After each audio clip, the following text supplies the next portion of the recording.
Jeremiah chapter 24. After Jehoiakim, son of Jehoiakim, king of Judah, and the officials, the skilled workers, and the craftsmen of Judah were carried into exile from Jerusalem to Babylon by Nebuchadnezzar, king of Babylon, the Lord showed me 2 baskets of figs placed in front of the temple of the Lord. One basket had very good figs, like those that ripen early. The other basket had very bad figs, so bad that they could not be eaten. Then the Lord asked me, "What do you see, Jeremiah?" "Figs," I answered. "The good ones are very good, but the bad ones are so bad that they cannot be eaten." Then the word of the Lord came to me. "This is what the Lord, the God of Israel, says. Like these good figs, I regard as good the exiles from Judah, whom I sent away from this place to the land of the Babylonians. My eyes will watch over them for their good, and I will bring them back to this land. I will build them up and not tear them down. I will plant them and not uproot them. I will give them a heart to know me, that I am the Lord. They will be my people, and I will be their God, for they will return to me with all their heart. But like the bad figs, which are so bad that they cannot be eaten, says the Lord, so will I deal with Zedekiah king of Judah, his officials and the survivors from Jerusalem, whether they remain in this land or live in Egypt. I will make them abhorrent and an offense to all the kingdoms of the earth, a reproach and a byword, a curse and an object of ridicule wherever I banish them. I will send the sword, famine, and plague against them, until they are destroyed from the land I gave to them and their ancestors." Jeremiah chapter 25. The word came to Jeremiah concerning all the people of Judah, in the 4th year of Jehoiakim, son of Josiah king of Judah, which was the 1st year of Nebuchadnezzar king of Babylon. So Jeremiah the prophet said to all the people of Judah and to all those living in Jerusalem, For 23 years, from the 13th year of Josiah son of Amon king of Judah, until this very day, the word of the Lord has come to me, and I have spoken to you again and again, but you have not listened. And though the Lord has sent all his servants, the prophets, to you again and again, you have not listened or paid any attention. They said, Turn now, each of you, from your evil ways and your evil practices, and you can stay in the land the Lord gave to you and your ancestors forever and ever. Do not follow other gods to serve and worship them. Do not arouse my anger with what your hands have made. Then I will not harm you. But you did not listen to me, declares the Lord, and you have aroused my anger with what your hands have made, and you have brought harm to yourselves. Therefore the Lord Almighty says this, Because you have not listened to my words, I will summon all the peoples of the north and my servant Nebuchadnezzar king of Babylon, declares the Lord. And I will bring them against this land and its inhabitants and against all the surrounding nations. I will completely destroy them and make them an object of horror and scorn and an everlasting ruin. I will banish from them the sounds of joy and gladness, the voices of bride and bridegroom, the sound of millstones and the light of the lamp. This whole country will become a desolate wasteland, and these nations will serve the king of Babylon for 70 years. But when the 70 years are fulfilled, I will punish the king of Babylon and his nation, the land of the Babylonians, for their guilt, declares the Lord, and will make it desolate forever. I will bring on that land all the things I have spoken against it, all that are written in this book and prophesied by Jeremiah against all the nations.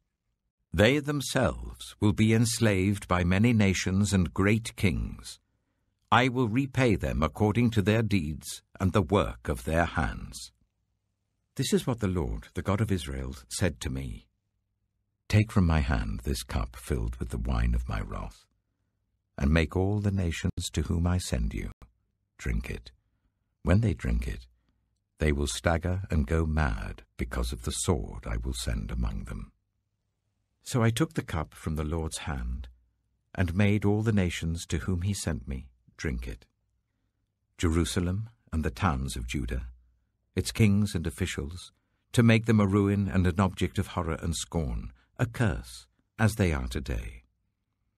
Pharaoh, king of Egypt, his attendants, his officials, and all his people, and all the foreign people there, all the kings of Uz, all the kings of the Philistines, those of Ashkelon, Gaza, Ekron, and the people left at Ashdod, Edom, Moab, and Ammon, all the kings of Tyre and Sidon, the kings of the coastlands across the sea, Dedan, Tema, Buz, and all who are in distant places, all the kings of Arabia, and all the kings of the foreign people who live in the wilderness, all the kings of Zimri, Elam, and Media, and all the kings of the north, near and far, one after the other, all the kingdoms on the face of the earth.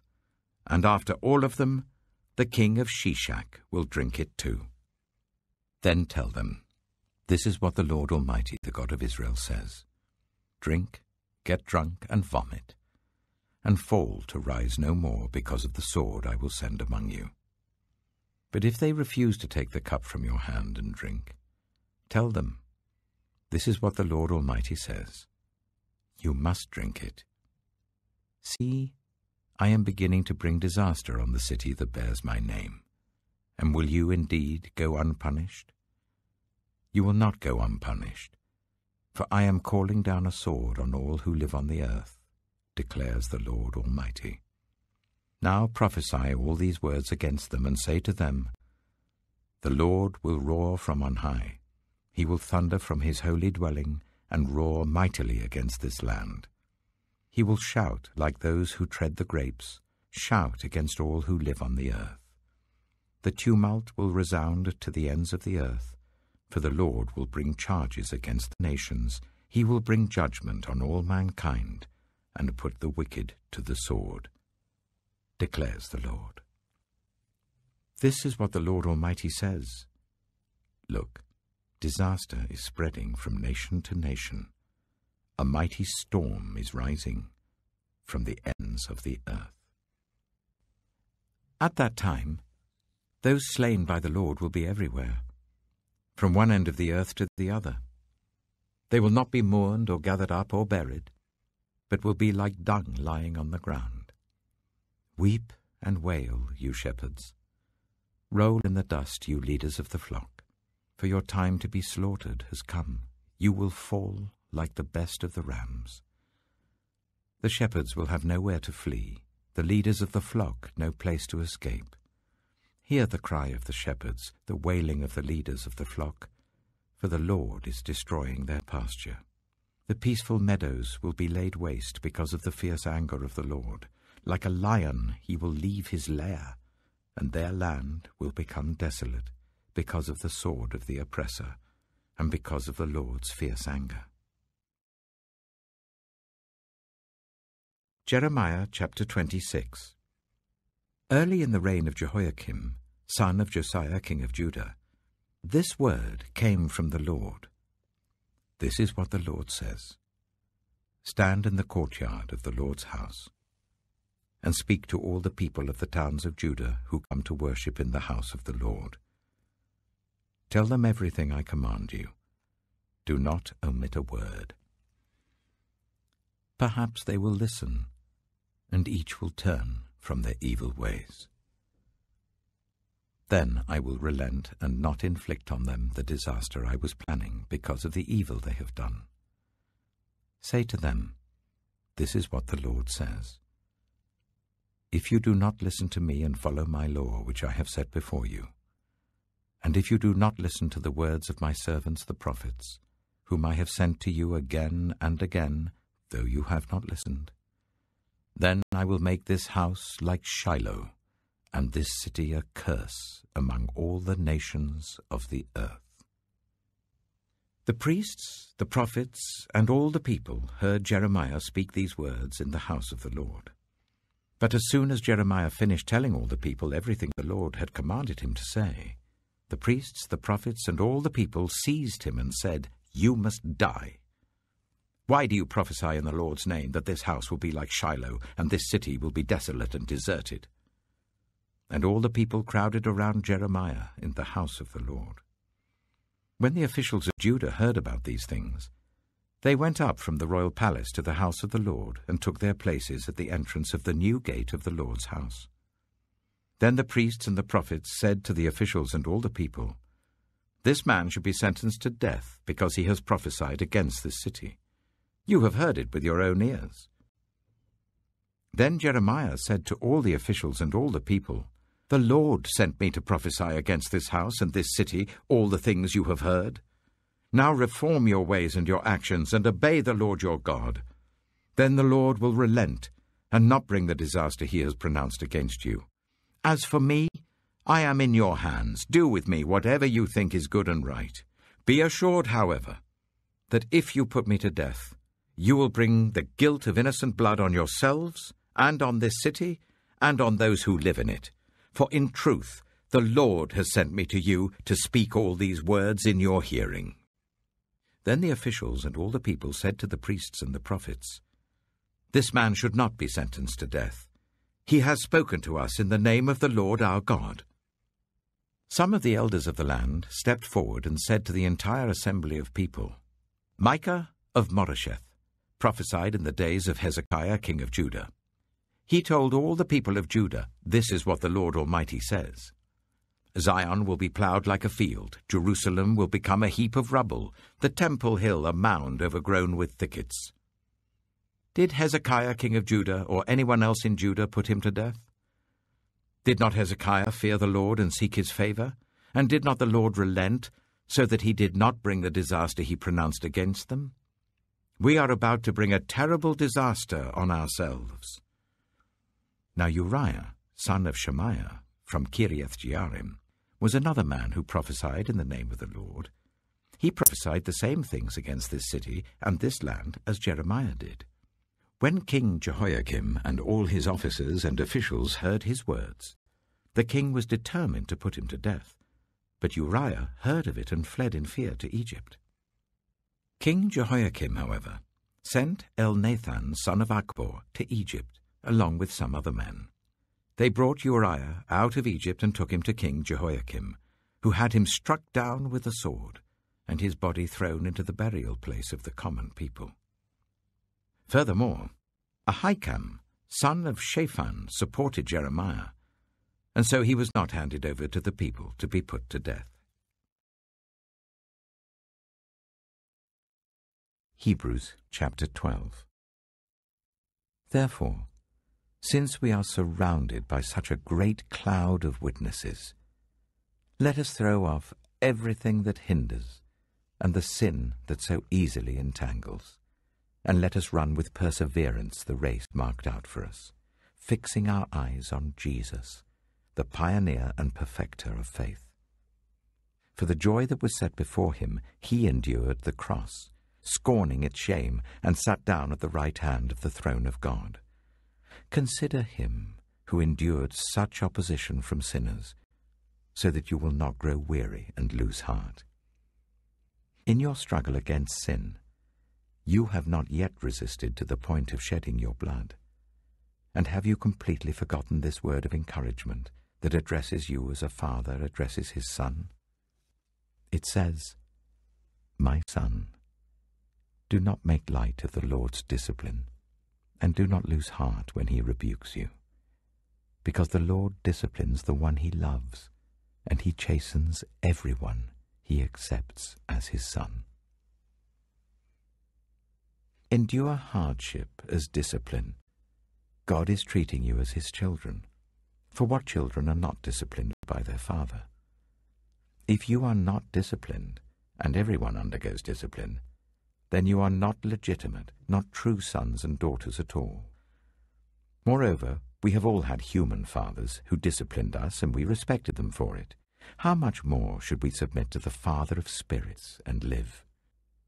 They disciplined us for a little while as they thought best, but God disciplines us for our good, in order that we may share in his holiness. No discipline seems pleasant at the time, but painful. Later on, however, it produces a harvest of righteousness and peace for those who have been trained by it. Therefore, Strengthen your feeble arms and weak knees. Make level paths for your feet, so that the lame may not be disabled, but rather healed. Make every effort to live in peace with everyone and to be holy. Without holiness, no one will see the Lord. See to it that no one falls short of the grace of God, and that no bitter root grows up to cause trouble and defile many. See that no one is sexually immoral, or is godless like Esau, who for a single meal sold his inheritance rights as the oldest son.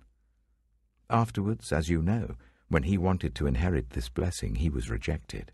Even though he sought the blessing with tears, he could not change what he had done.